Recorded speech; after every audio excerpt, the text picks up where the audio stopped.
Hey guys, what's up? This is kind of a range report, except we're not at the range, and I'll explain that why in just a second. Okay, so yes, I don't like doing after range reports here at the house because anybody could say, and there's no way for me to prove it, they could be like, you just didn't even go shoot. Okay, well, there's no way for me to prove that to you, but I'm still going to give you the range report. The reason why we're not doing it at the range is I had people with me, right? I brought some people with me. A buddy of mine that I've done a bunch of work for, he's got a bunch of guns and stuff and hasn't shot a whole lot of them. I've been encouraging him to get out and actually use the stuff he has. He finally went out, and then there was somebody else that went out with him. So, all that being said, we did do a little bit of video work, but most of the time was with them shooting their stuff, making sure stuff ran, seeing what didn't work right, you know, what can we fix and stuff like that later. So, wasn't the traditional range trip where we, you know, banged out a bunch of videos and got a bunch of stuff done and tested a whole bunch of stuff, right? We did a little bit, but wasn't able to do everything. And that's why I'm doing this video here, because I'm not going to make them sit out in the snow while I do an after-action range report video. So, anyway, what did we do? We finally, I think, got all the footage, the finalized footage for the Omega 45K, the Silencer Co. Omega 45K review, right? That's actually my buddy's can that he has that we've been reviewing and looking at and stuff while we wait for the ATF to fix their paperwork. That's a cool can. That's a really cool can. The main stuff that we hadn't been able to do is shoot 300 blackout supers for whatever reason. I don't know what the reason was. I don't know. I didn't shoot 300 blackout last time that I went out and shot the video. And last week, I forgot the suppressor, and it was so windy anyway, I wouldn't even been able to do videos. So it's been a while in the works and everything, but we finally were able to get some 300 blackout supers shot through the Omega 45K on this guy. So this was a fun project. This is still a work in progress that's kind of driving me nuts, but that's fine. It's okay. We're still going to be working on it. But that was the Omega 45K, so that video should be coming at some point. Hopefully before too long. I can get everything put together, YouTube approved, and all that kind of stuff, hopefully. The other thing, the Superlative Arms. This is the Superlative Arms upper, or gas system equipped upper. Piston system equipped upper. We worked with this guy today. Again, since these other folks were out there with me, I wasn't going to sit there and, you know, finicky fiddle fart with this guy until I got it running exactly how I wanted it to. It's kind of frustrating because I'll get it to where it will cycle without a suppressor. I'll put the suppressor on, it'll work. I'll take the suppressor off, it won't work. It's just kind of, and maybe I'm doing it wrong. I'm not exactly sure. So this may end up being something that I take off and put on another barrel. And maybe I messed it up putting it on this system. I'm not sure. I don't know. And I wouldn't be upset if it had to work on a different system. I really wanted to put this on an 11.5 inch. I really wanted to put this system on my 16-inch pinned discer rifle. Okay? Really wanted to do that. I may end up unpinning that if this thing keeps being this way. Just unpin it, right? Drill out that pin and weld, install this gas system, and repin it. That could be cool. I think that system would work a lot better than maybe what this guy's doing. And it's just giving me enough hiccups and stuff to where I'm like, something's going on. Something's going on, and I don't know what it is. So I'm going to try to figure that out. Still haven't 100% figured that out. If any of you guys, have you guys ever used any, whether it be Adam's Arms or Superlative Arms or any other piston conversion system for the AR-15 platform? Have any of you guys actually used one of those, and did you run into a bunch of issues where it just, for whatever reason, it was almost like there's a constant variable, right? You get it tuned one way, you suppress it, it worked, you take it off, take the suppressor off, and it wouldn't want to cycle right, or vice versa, or whatever. It just wouldn't tune and stay tuned. And I don't think that the adjustment screw is walking out or anything. I don't think there's anything like that. I think I'm just not either understanding the system, because I know it's finicky. It has a bleed-off system on it and all that stuff. I read the instructions and everything. I'm going to have to go back and reread it again and probably watch some more videos of other people using them. But if any of you guys have actually used the Superlative Arms specifically, or if you've used any other piston conversion for the AR-15, I'd love to get you guys' feedback on that and thoughts. Is it really finicky? Did you find it to be really finicky? Or is there something that I'm doing wrong and you're like, yeah, it was a plug-and-play system? You put it in, you tune it up, and it's good to go. Maybe I'm doing something wrong. I don't know. Anyway, moving on. This guy. I don't know if I've talked about him on the YouTubes. On Patreon, they know all about this guy. This is the FN 502, the 22 caliber semi-automatic pistol. Super cool, super fun. When I brought it out, one thing I messed up today, again, when I bring other people with me, I generally end up messing something up, and I forgot my toolbox. So I didn't have any of my tools. So this guy was shooting, no joke, he had to aim about 1.5 feet to the right. So he was shooting about 1.5 feet to the left. 1.5 feet to... Well, that's probably why. The front sight just came out. Okay.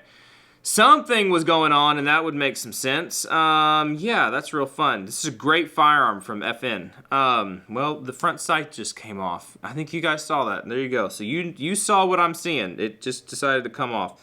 Not sure what's up there with that. Before we break that, I'm going to put that aside. I knew the rear sight was pushed over, but whenever I checked the front sight out there, it was fine. Anyway... That's cool. Thankfully, the 502 is equipped with an optic plate. Hopefully the optic plate is not as finicky as these iron sights. Iron sights aren't supposed to just fall off the gun.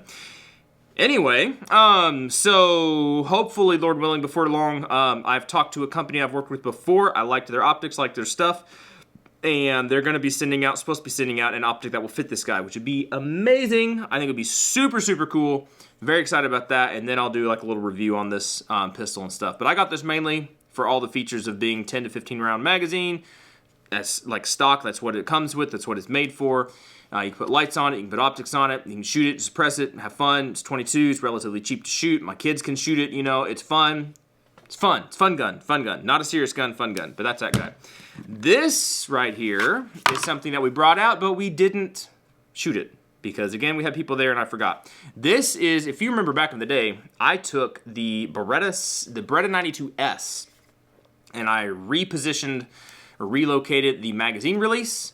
And I said I was going to do a whole bunch of other stuff, and then it's been like 1.5 years or something, and I haven't touched it since then. That's because we had 2 of them. We fixed up one, ended up getting rid of that to fund another project or something. I can't remember. And then I've been holding on to the frame because I don't even remember how I had 2 frames. And the other, I don't know. I ended up with just a frame. I just had the frame of the original one that I cut that was kind of messed up. Long story short, this is now the short barrel version. So the 92 SB slide and the 92S converted to, I don't know if it'd be an FS or what it would be, but Americanized S frame. So that's this guy. We met to shoot it. I meant to shoot it, and I didn't shoot it because I forgot about it because we had people there. But this is a project that we are working on now. We're kind of rebreathing some life into it, breathing some new life into it, however you want to say that. But that's fun. That's cool. This is another project that we haven't talked about the gun, as much here on YouTube. On Patreon, we talked about it. I've showed it and stuff and things. If you notice on any 45 caliber suppressor videos that'll either be out, have come out, will come out, are already out. This is a host that I bought specifically for that. And long story short, I finally, I think, got it to cycle relatively in the 80 to 90 percentile, right? It's cycling a lot better. Bunch of stuff we had to do to it. But today, mainly I brought it out because my buddy I went out with, he has a 45 caliber can, and he has the same slide. Doesn't have the same work done to his slide, but he has the same slide. And I'm glad I brought my gun because his gun was having hiccups, so we basically shot his suppressor on my gun and kind of worked out some issues that maybe he needs to replace his magazines. I think everything else is the same pretty much as far as internals and stuff. Anyway, but we shot this guy. This is fun. This is a very, very, very fun gun. I think I probably should have never bought it because now all I want to shoot is 45 suppressed because it sounds amazing. It sounds really cool. But that's this guy. And if you're wondering, this is a 1911 with a slide cut, right? It has a slide cut on it. So direct mount, no plates needed for an RMSC footprint optic. This has a Swamp Fox on it. You could put a Holosun. You could put, I think you could put the Trijicon. What's their little one? Their micro compact little guy. It's relatively new, but that one or any RMSC footprint optic, check out Green Tick Tactical. If you're seeing this, I don't know, by the time this video actually comes out, their sale will probably be over, but you don't even need a sale. They do excellent work They do, it's better priced than most of the other companies out there, but they do excellent work, in my opinion. They did this one for me, the slide cut. So I really like that. It's been working very well for me. Big fan of those people. That's mostly what we did. Oh, we also did footage for the Dead Air Sierra 5, the 5.56 suppressor. He's buried in here in a box somewhere. But we did the shooting. We did a 20-inch, a 7.5 inch, 11.5 inch, and then that 16-inch pin. So it's basically it's like a 14.7, 13.9. I can't remember what the barrel length is. When it's pinned, 16 inches. So we did video stuff on those different barrel lengths. It'll be interesting because that specific can is like a single caliber rating, right? I guess you could shoot smaller calibers, but I don't know what other smaller I mean, 224 Valkyrie, I guess you could do that. I think there's like some, what are the other ones? I don't even remember off the top of my head. There's some Wildcat cartridges out there that not a whole lot of people use. You could shoot 5.7 through it. You could do that if you wanted to. But 223 5.56 is its bread and butter. That's what it's made for, and that's what we shot it on. So we did some barrel length comparisons, basically. Not caliber. Usually the suppressors that we shoot are multi-caliber rated. This is not made for that. So this would be interesting. That review probably be kind of short, just because it's not multi-caliber rated. But yeah, that video will be coming out here before too long, hopefully, because we got to put it all together in a big, nice package for you. I think that's it. So that's range report for, what is today? November, my thing's dead. November 11, 10, 11, 12. I think today's 12, November 12th.